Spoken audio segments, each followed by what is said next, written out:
시청자 여러분 안녕하십니까? VOA 뉴스투데이 시작합니다.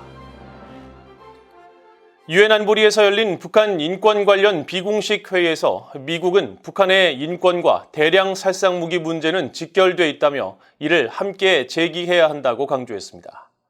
또 김정은 국무위원장은 북한 주민들의 영향 등 삶보다 탄약과 미사일을 선택해 국제사회를 위협하고 있다고 비판했습니다. 중국은 이런 논의가 오히려 갈등을 심화시킨다고 주장했습니다. 김영권 기자가 보도합니다. 유엔 안보리가 17일 개최한 북한 인권 관련 비공식 회의에서 린다 토마스 그린필드 유엔 주재 미국 대사는 북한 지도부의 인권 침해 실태를 강하게 규탄했습니다.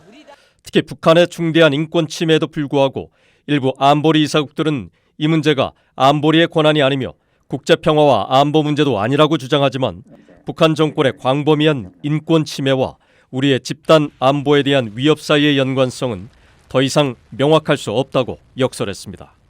Pyongyang WMD and ballistic missiles programs, as confirmed by multiple Security Council resolutions, pose an undeniable threat to international peace and security, and they are inextricably linked to the regime's human rights abuses. 토머스 그린필드 대사는 또 북한의 무기 추구는 언제나 주민들의 인권을 희생시키고 국가 통제는 정권이 대중의 반대 없이 무기 개발에 과도한 재원을 쓸 수 있게 한다고 비판했습니다. Kim Jong-un has chosen ammunition instead of nutrition, missiles over humankind. And in so doing, he has threatened the global proliferation regime. 미국과 함께 이날 회의를 공동 소집한 알바니아의 목소리는 더욱 강력했습니다. A country where liberty is only for one and misery and oppression for all. This is all this event is about. Shedding light on the misery, hardship and suffering of the population and holding the regime to account. 페리토 호자 대사는 이어 북한 정권은 엄격한 검열 규칙에도 불구하고 절대로 진실을 완전히 말살할 수는 없다며 알바니아의 옛 공산 정권이 막대한 대가를 치르며 비참하고 끔찍하게 무너지고 국민이 이겼듯이 북한도 예외는 아닐 것이라고 강조했습니다. 공동 후원국으로 회의에 참여한 한국의 황중국 유엔 대사는 북한 주민들이 겪는 인권 침해는 끔찍하고 가슴이 아프다며 무기 개발을 위해 주민들을 희생시키는 북한 정권을 정면으로 비판했습니다. Since 2022, the DPRK launched over 70 ballistic missiles, including 10 ICBMs. The DPRK regime has squandered their scarce resources, which could be enough to cover its food shortages, by dangerously blowing up ballistic missiles in the sky and purchasing luxury goods and white horses for privileged fuel.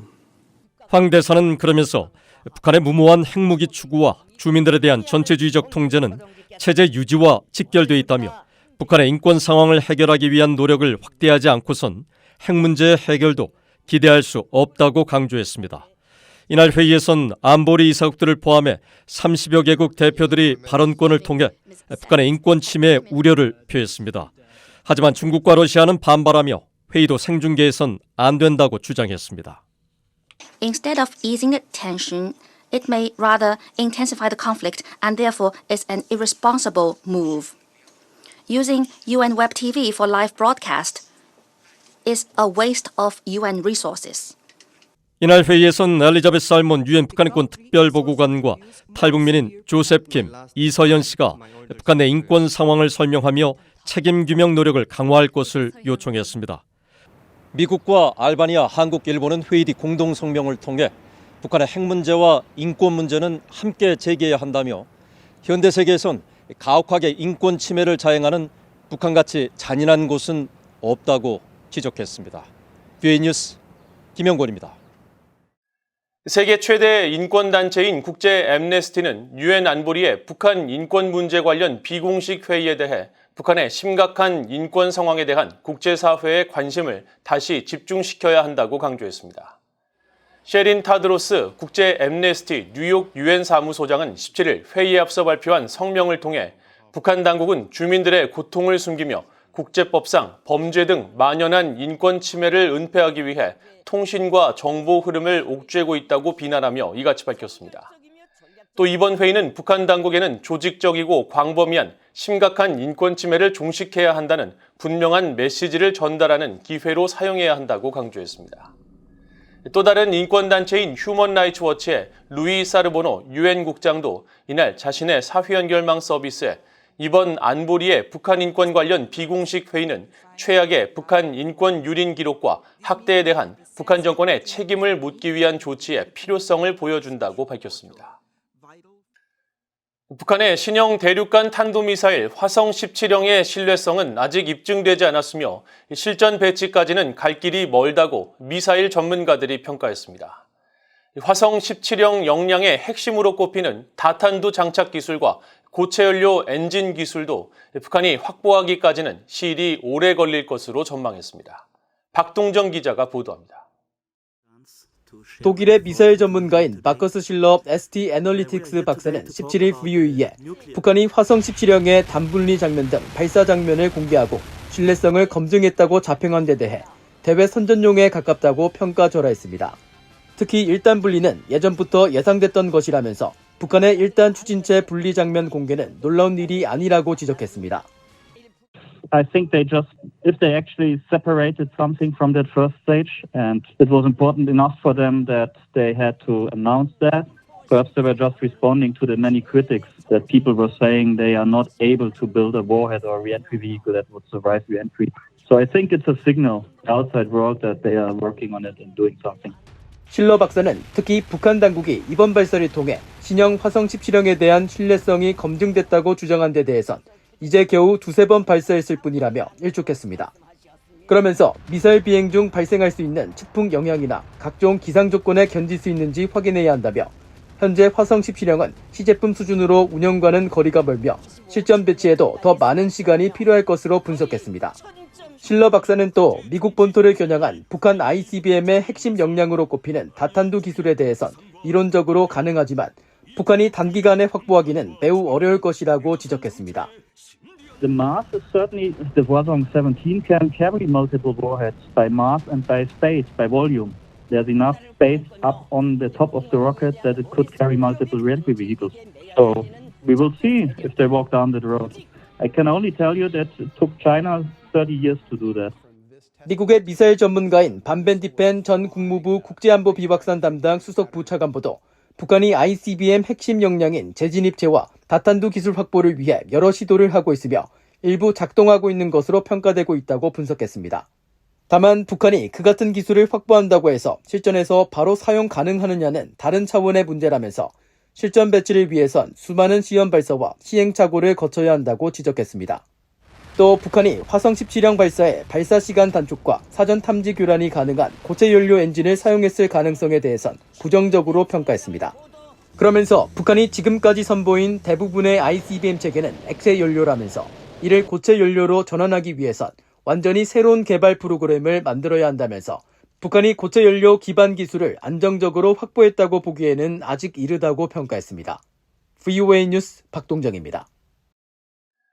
미국과 일본이 북한의 최근 ICBM 대륙간 탄도미사일 발사와 관련해 유엔 안전보장이사회 긴급회의 소집의 필요성을 거듭 강조했습니다. 유엔 주재 미국 대표부는 16일 발표한 성명에서 린다 토머스 그린필드 유엔 주재 미국 대사가 이날 이시카네 기미히로 유엔 주재 일본 대사와 만나 북한의 이딴 도발과 인권 침해, 러시아의 불법적인 우크라이나 침공, 유엔 안보리 개혁 등 공통 관심 분야에 대해 논의했으며 특히 두 대사는 지난 15일 북한의 ICBM 발사 문제를 다루기 위해 유엔 안보리의 긴급회의 소집을 바란다는 공동의 뜻을 밝혔다고 전했습니다. 또 토머스 그린필드 대사는 북한의 이번 ICBM 발사가 이전처럼 불필요하게 영내 긴장을 고조시키고 안보 상황을 불안정하게 만들 위험이 있다는 점을 거듭 강조했다면서 이번 발사는 북한 정권이 주민들의 복지보다 불법적인 대량 살상 무기와 탄도미사일 프로그램을 계속 우선시하고 있음을 보여주는 것이라고 지적했다고 밝혔습니다. 미국 상원에서 해외 국가들과 원자력 개발 협력을 증진하도록 하는 내용의 법안이 재발의됐습니다.